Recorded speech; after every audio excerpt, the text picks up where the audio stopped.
નમસ્કાર, ન્યૂઝ કેપિટલમાં આપનું સ્વાગત છે. હું છું પ્રતિપાલ સિંહ. 60 સેકન્ડમાં સમાચાર જોઈશું. ગુજરાતમાં આગામી 7 દિવસ સાર્વત્રિક વરસાદની હવામાન વિભાગની આગાહી. રાજ્યમાં વિવિધ હવામાન પ્રણાલીઓ સક્રિય થતા ફરી મેઘમહેર યથાવત રહેવાની શક્યતા. Low pressure, cyclonic circulation, shear zone અને સક્રિય મોન્સૂન ટ્રફના કારણે અનેક વિસ્તારોમાં વરસાદની આગાહી. વલસાડ, ડાંગ, નવસારી, છોટાઉદેપુર, દમણ અને તાપીમાં ભારે વરસાદની શક્યતા. જ્યારે મહીસાગર, પંચમહાલ, દાહોદ, અરવલ્લી, વડોદરા અને નર્મદા જિલ્લામાં વીજળીના કડાકા સાથે હળવાથી મધ્યમ વરસાદની આગાહી.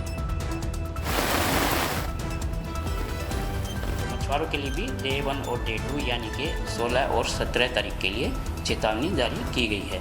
गुजरात रीजन में देखें तो 19% अभी ज़्यादा बारिश हुई है हमारे गुजरात रीजन में, और सौराष्ट्र कच्छ में थोड़ा कम हुआ है, -25%, मतलब नॉर्मल का 25% कम हुआ है. अगर अगस्त की बात करें हम अभी 1 से 15 अगस्त तक की, तो हमारा जो गुजरात रीजन है उसमें 9% ज़्यादा हुई है. તો ખેડા જિલ્લાના ઠાસરા તાલુકામાં ચિતલાવથી સરદારપુરાને જોડતો બ્રિજ અચાનક ધરાશાયી થયો હતો, જેના કારણે બે ગામો વચ્ચેનો સંપર્ક તૂટી ગયો છે. મળતી માહિતી મુજબ મહી કેનાલમાંથી વધારાનું પાણી નિકાલ કરવા માટેની કાંસ ઉપર આ બ્રિજ બનાવવામાં આવ્યો હતો. બ્રિજના નીચેના પિલ્લરની આસપાસ ધોવાણ થતાં બ્રિજ ધરાશાયી થયો હોવાનું સામે આવ્યું છે. બ્રિજ ધરાશાયી થતાં એક ગામથી બીજા ગામે અવરજવર કરતા સ્થાનિકોને ભારે મુશ્કેલીનો સામનો કરવો પડી રહ્યો છે. જોકે સદનસીબે આ સમગ્ર ઘટનામાં કોઈ જાનહાનિ થઈ નથી, પરંતુ બ્રિજની સુરક્ષાને લઈને સવાલો ઊભા થઈ રહ્યા છે. હવે સ્થાનિકો દ્વારા તંત્ર સમક્ષ વહેલી તકે વૈકલ્પિક માર્ગની વ્યવસ્થા કરવાની માંગ કરવામાં આવી. સાથે જ ભવિષ્યમાં આવી ઘટના ન બને તે માટે નવા અને મજબૂત બ્રિજનું નિર્માણ કરવામાં આવે તેવી પણ સ્થાનિકોની માંગ છે.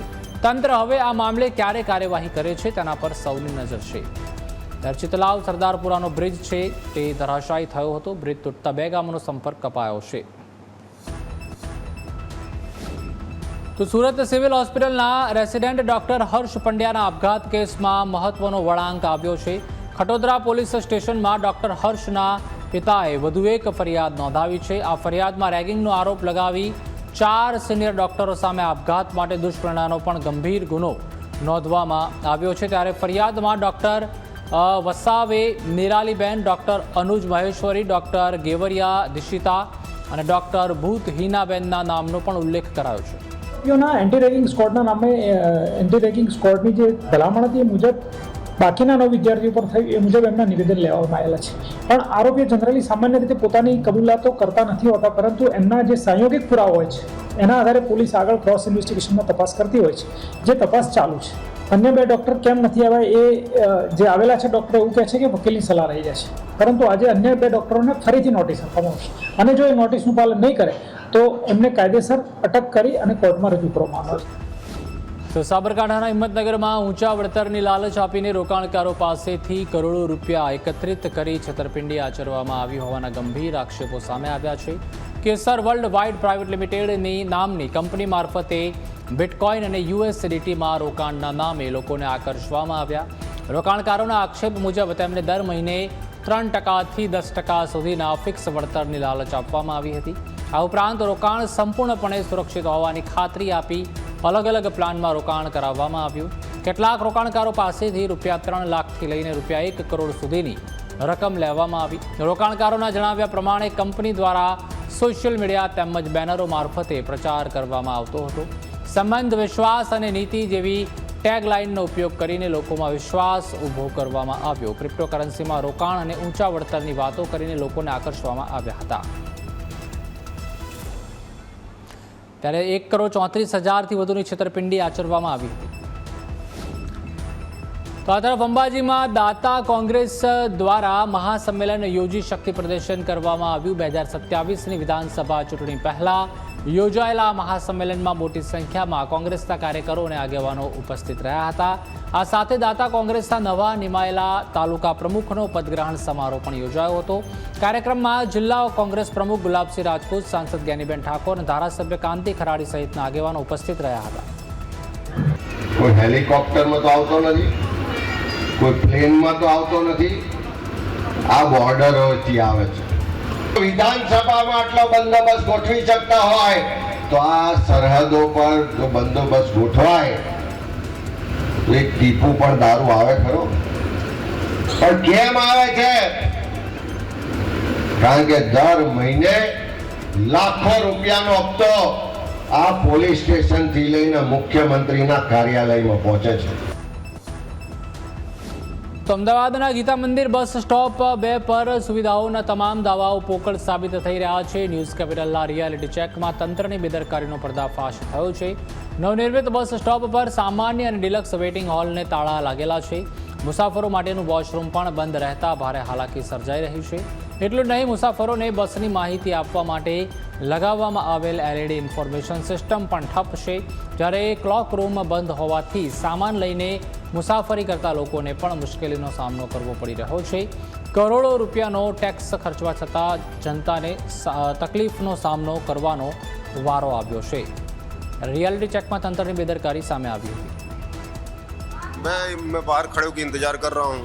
ये कभी बोलते 8 बजे खुलेगा, 9 बजे खुलेगा, कभी 9:30 बजे खुलेगा, लेकिन अभी तक खुला नहीं है. तो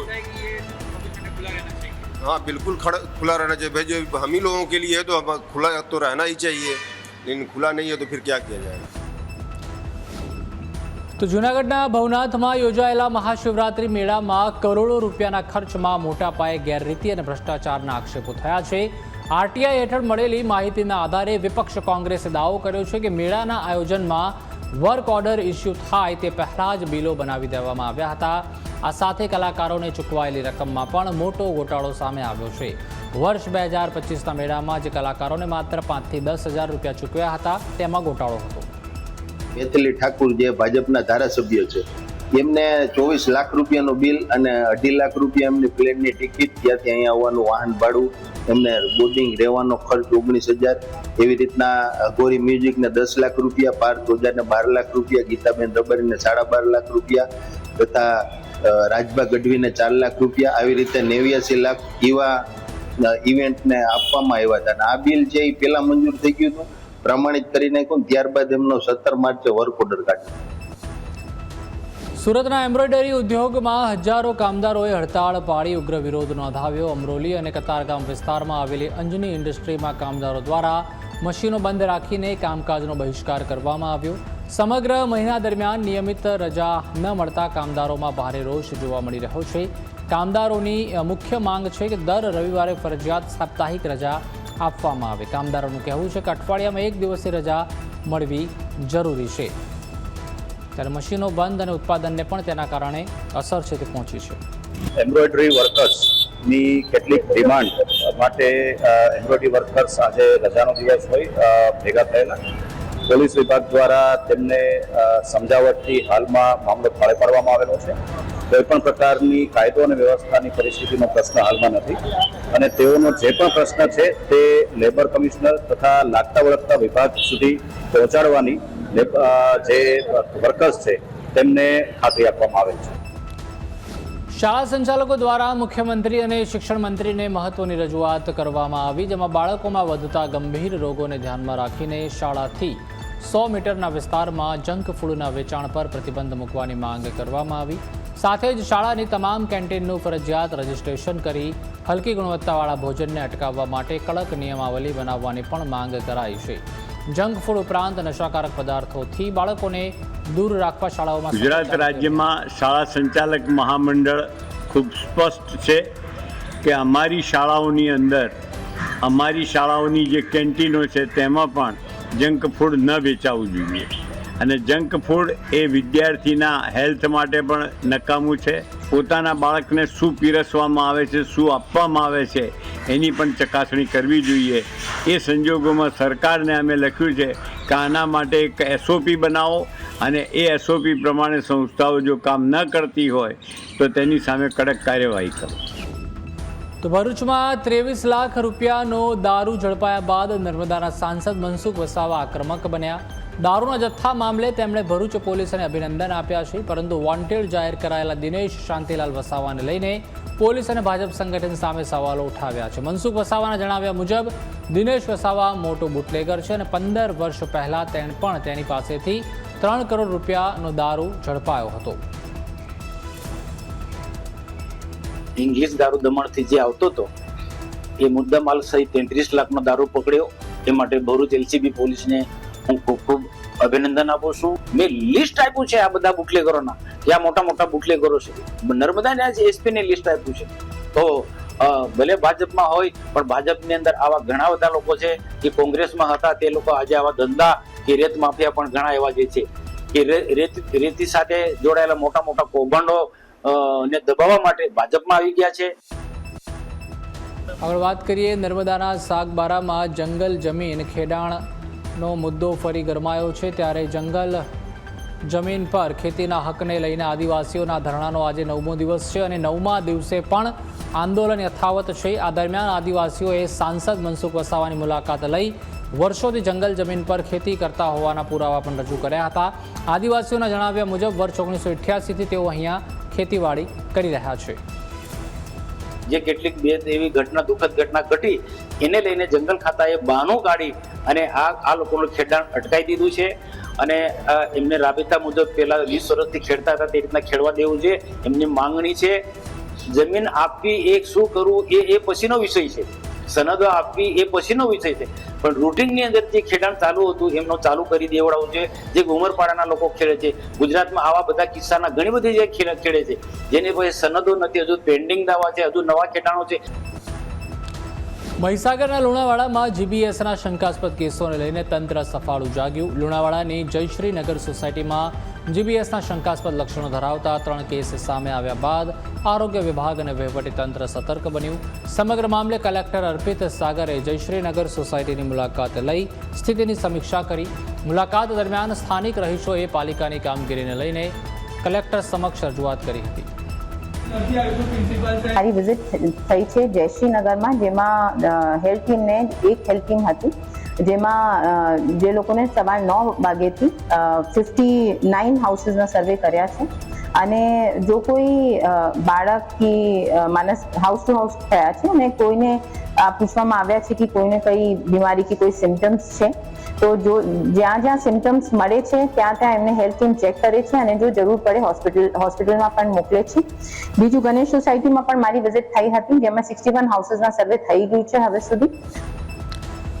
તો રાજકોટમાં વધુ એક દુષ્કર્મની ફરિયાદ નોંધાતા ચકચાર મચી. શહેરના બી ડિવિઝન પોલીસ મથકમાં સગીરા સાથે દુષ્કર્મ આચર્યાની ફરિયાદ નોંધવામાં આવી. ફરિયાદના આધારે પોલીસે અરમાન અયુબ શેખ અને તેનો મિત્ર અફઝલ રફીક શેખ સામે ગુનો નોંધી બંનેની ધરપકડ કરી છે. ફરિયાદમાં કરવામાં આવેલા આક્ષેપ મુજબ અરમાન નામના આરોપીએ સગીરા સાથે અમદાવાદની એક હોટલમાં દુષ્કર્મ આચર્યું હતું. સમગ્ર ઘટનામાં અફઝલ રફીક શેખે સગીરાને કારમાં લઈ જવામાં મદદ કરી હોવાનો પણ આરોપ લાગ્યો છે. ફરિયાદ મળ્યા બાદ બી ડિવિઝન પોલીસે તાત્કાલિક કાર્યવાહી હાથ ધરી હતી અને બંને આરોપીઓને ઝડપી લીધા હતા. પોલીસે સમગ્ર મામલે તપાસ શરૂ કરી છે અને ઘટનાને લગતા પુરાવા એકત્રિત કરવાની તેમજ ફરિયાદમાં કરવામાં આવેલા આક્ષેપોની તપાસ કરવાની કાર્યવાહી હાથ ધરવામાં આવી. પોલીસ તપાસ દરમિયાન ઘટનાની હકીકત, આરોપીઓની ભૂમિકા અને અન્ય કોઈ વ્યક્તિની સંડોવણી છે કે કેમ તે અંગે પણ તપાસ કરવામાં આવશે. રાજકોટમાં સગીરા સાથે વધુ એક દુષ્કર્મની ઘટના ઘટી છે, જેમાં 2 આરોપીની ધરપકડ કરવામાં આવી છે. તો ભરૂચના નેત્રંગની થવા ચેકપોસ્ટ પર વાહન ચેકિંગ દરમિયાન ફિલ્મી ઢબે પોલીસે પીછો કરી આંતરરાજ્ય ગેંગના 3 આરોપીઓને ઝડપી પાડ્યા છે. ડેડિયાપાડા તરફથી આવતી મધ્યપ્રદેશ પાસિંગની I-20 કાર પોલીસને શંકાસ્પદ લાગતા તેને રોકવાનો પ્રયાસ કરવામાં આવ્યો હતો. જો કે કાર ચાલકે બેરિકેડ તોડી નાસી જવાનો પ્રયાસ કર્યો હતો. નેત્રંગ પોલીસની ટીમે તાત્કાલિક કારનો પીછો શરૂ કર્યો હતો અને આગળ રસ્તો બ્લોક કરીને કારને રોકી હતી. ત્યારે ડ્રોનથી નદીમાં આરોપીઓની શોધ ચાલુ છે. લોકોની બધું પૂછપરછ કરતા એ લોકો અમે જણાવશે કે એ લોકો બિટ્ટુર જે કે બેલગાવી ડિસ્ટ્રિક્ટ છે કર્ણાટકામાં, ત્યાંથી કોઈ સોનીની દુકાનમાંથી ચોરી કરીને આવતા હતા. પછી ત્યાંના પોલીસને સંપર્ક કરતા બિટ્ટુર પોલીસ સ્ટેશનમાં 12/8/2026માં એક ગુનો દાખલ થયેલ છે. તો એવી રીતે આ ગુનાની તપાસ અમારે ચાલી રહી છે અને આમાં અમે આગળની કાર્યવાહી કરી રહ્યા છે. ભાવનગરના સ્વામિનારાયણ ગુરુકુળના સંચાલક કેપી સ્વામીને બ્લેકમેલ કરી 5 કરોડ રૂપિયાની ખંડણી માંગ્યાની ફરિયાદથી ચકચાર મચી. આ મામલે કેપી સ્વામીએ 3 દિવસ પહેલા ઘોઘા રોડ પોલીસ મથકમાં ફરિયાદ નોંધાવી હતી. ફરિયાદમાં પતિ પત્ની સહિત 3 વ્યક્તિઓ સામે ગંભીર આક્ષેપ કરવામાં આવ્યા, જેમાં ડૉક્ટર પ્રવીણ ભાલિયા, એક મહિલા અને હિરેન નામના વ્યક્તિનો સમાવેશ થાય છે. ફરિયાદ મુજબ કેપી સ્વામીને અવારનવાર બ્લેકમેલ કરવામાં આવતા હતા અને તેમની પાસેથી 5 કરોડ રૂપિયાની ખંડણી માંગવામાં આવી હતી. ફરિયાદ મળ્યા બાદ ઘોઘા રોડ પોલીસે તપાસનો ધમધમાટ શરૂ કર્યો. પોલીસે આરોપીઓના મોબાઈલ ફોન કબજે કર્યા. સાથે જ ફરિયાદી કેપી સ્વામીનો મોબાઈલ ફોન પણ તપાસ માટે જપ્ત કરવામાં આવ્યો. મોબાઈલ ફોનમાં રહેલી વાતચીત અને ઓડિયો રેકોર્ડિંગને લઈને પોલીસ દ્વારા સઘન તપાસ હાથ ધરવામાં આવી. ઓડિયોમાં રહેલી વાતચીત ખરેખર કોની છે અને તેની સત્યતા કેટલી છે તે જાણવા માટે પોલીસે ટેકનિકલ તપાસ પણ કરી રહી છે. સમગ્ર મામલે ઘોઘા રોડ પોલીસે ત્રણેય આરોપીઓની ભૂમિકા સહિત તમામ પાસાઓની તપાસ શરૂ કરી. તપાસ બાદ આ કેસમાં આગળની કાર્યવાહી કરવામાં આવશે. આગળ વાત કરીએ, વારાણસી એરપોર્ટ પર પેસેન્જરની પિસ્તોલમાંથી અચાનક ગોળી છૂટી જતા ભારે અફરાતફરી મચી હતી. ફાયરિંગની ઘટનામાં એરપોર્ટના 2 કર્મચારીઓ ઇજાગ્રસ્ત થયા હતા. બંનેને લોહીલુહાણ હાલતમાં તાત્કાલિક હોસ્પિટલ ખસેડવામાં આવ્યા. મળતી માહિતી મુજબ આઝમગઢના કમલેશ રાય પત્ની સાથે એર ઇન્ડિયા એક્સપ્રેસની ફ્લાઇટથી મુંબઈ જવાના હતા. તેઓ હથિયાર સાથે લઈ જવાના હોવાની અગાઉથી તંત્રને જાણ કરી ચૂક્યા હતા. જોકે એરપોર્ટ પર ચેકિંગ દરમિયાન તેમની પિસ્તોલમાંથી અચાનક એક રાઉન્ડ ફાયર થઈ ગયો હતો. ગોળી મહિલા કર્મચારી સુમનની જાંઘમાં વાગી હતી, જ્યારે અન્ય કર્મચારી રોહિત રાજના હાથમાં ગોળી વાગી હતી. ફાયરિંગનો અવાજ સાંભળતા જ CISF જવાનો તાત્કાલિક ઘટના સ્થળે દોડી આવ્યા હતા અને સમગ્ર વિસ્તારને સુરક્ષિત કર્યો હતો. એરપોર્ટ ડાયરેક્ટર પુનિત ગુપ્તાએ પણ ઘટનાની પુષ્ટિ કરી છે. સ્વતંત્રતા દિવસને પગલે 11 થી 20 ઓગસ્ટ સુધી એરપોર્ટને હાઈ એલર્ટ ઝોનમાં રાખવામાં આવ્યું હતું. ત્યારે પિસ્તોલમાંથી ગોળી છૂટતા અફરાતફરીનો માહોલ છે તે જોવા મળ્યો હતો. આગળ વાત કરીએ, ગીર સોમનાથના ઉના શહેરના જસરાજનગર વિસ્તારમાં સિંહની અવરજવરથી સ્થાનિકોમાં ફફડાટ ફેલાયો. મોડી રાત્રે સિંહે મારણ કર્યું હોવાની ઘટના પણ સામે આવી. સિંહ દ્વારા કરવામાં આવેલું મારણ નજીકમાં લાગેલા CCTV કેમેરામાં કેદ થયું. મારણ કર્યા બાદ સિંહ આસપાસના વિસ્તારોમાં આંટાફેરા કરતો જોવા મળ્યો હતો. સિંહ શિકારની શોધમાં રહેણાંક વિસ્તારો તરફ પણ આવી રહ્યો હોવાનું સામે આવ્યું. ગઈકાલે સાંજે તપોવન વિસ્તારમાં પણ સિંહની હાજરી નોંધાઈ હતી. એક બાદ એક વિસ્તારમાં સિંહની અવરજવર જોવા મળતા સ્થાનિકોમાં કુતૂહલની સાથે ચિંતા પણ જોવા મળી રહી છે. રાત્રિના સમયે સિંહ રહેણાંક વિસ્તારમાં ફરતો હોવાના કારણે લોકોમાં ભયનો માહોલ છે. સ્થાનિકો દ્વારા સિંહની વધુ અવરજવર ન થાય અને કોઈ અનિચ્છનીય બનાવ ન બને તે માટે તંત્ર દ્વારા જરૂરી પગલાં લેવાની માંગ કરવામાં આવી છે. બીજી તરફ વન વિભાગ પણ સમગ્ર મામલે સક્રિય બન્યું છે. જસરાજનગર વિસ્તારમાં સિંહે લટાર મારી હતી. મારણ બાદ સિંહના આંટાફેરા કેમેરામાં કેદ થયા હતા. અમદાવાદમાં સંત રવિદાસ મહારાજની 650મી જન્મજયંતિ નિમિત્તે બીજેપી દ્વારા સમરસતા સંકલ્પ અભિયાન શરૂ કરવામાં આવ્યું. આ અભિયાન હેઠળ વારાણસીની પવિત્ર માટી ભરેલા કળશનું વિતરણ કરવામાં આવ્યું. અભિયાનના સમન્વયક લાલસિંહ આર્યાએ જણાવ્યું કે અગાઉ કોઈને આ વિચાર નહોતો આવ્યો, પરંતુ 650મી જન્મજયંતિ ઉજવવાનો વિચાર નરેન્દ્ર મોદીનો છે. ગુજરાત એકમાત્ર એવું રાજ્ય છે જેણે 16,000 ગામોમાં કળશ પહોંચાડ્યો છે. અહીંથી જ બધા કળશ એ વિતરણ થવાના છે. આ કળશ પ્રસ્થાન થાય એટલે તમારા આપણા જિલ્લામાં કળશ પહોંચે તો અત્યારથી જ અગાઉથી પ્લાનિંગ કરીએ કે જિલ્લાની અંદર કળશનું ભવ્યથી ભવ્ય સ્વાગત થાય. ઢોલ નગારા સાથે દીકરીઓ માથે કળશ મૂકીને આવી હોય, દીકરીઓ કળશે ચાંદલા કરે, સાધુ સંતો મહાત્માઓ સામાજિક શ્રેષ્ઠીઓ આ બધા જ લોકો કળશને આવકારે. જિલ્લા કક્ષાનો એક અદ્ભુત કાર્યક્રમ થાય. તો ડાંગના સાપુતારામાં ચાલી રહેલા મોન્સૂન ફેસ્ટિવલને લઈને શનિ રવિની રજાઓમાં પ્રવાસીઓનો ભારે ધસારો જોવા મળી રહ્યો છે.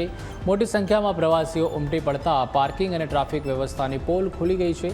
ફેસ્ટિવલના મુખ્ય ડોમનું નિર્માણ પાર્કિંગની જગ્યામાં જ કરવામાં આવતા વાહનો માટે જગ્યા ઓછી પડી રહી છે. પરિણામે ખાનગી બસોને લાખો રૂપિયાના ખર્ચે તૈયાર કરાયેલા હેલીપેડ પર પાર્ક કરવાની ફરજ પડી રહી છે. આ ઉપરાંત ફૂટપાથ પર લારી ગલ્લાના દબાણને કારણે પગપાળા પ્રવાસીઓને પણ ભારે હાલાકીનો સામનો કરવો પડી રહ્યો છે. પ્રવાસન વિભાગ દ્વારા ફેસ્ટિવલનું આયોજન સુંદર રીતે કરવામાં આવ્યું છે. ત્યારે સાપુતારામાં મોન્સૂન फेस्टिवल भारे भीड़ जोवा मળી રહી છે। यहाँ का वेदर बहुत ही बढ़िया है, रेनी वेदर चल रहा है, कंटिन्यू बारिश हो रहा है, फॉग है, उसमें मजा आ रहा है।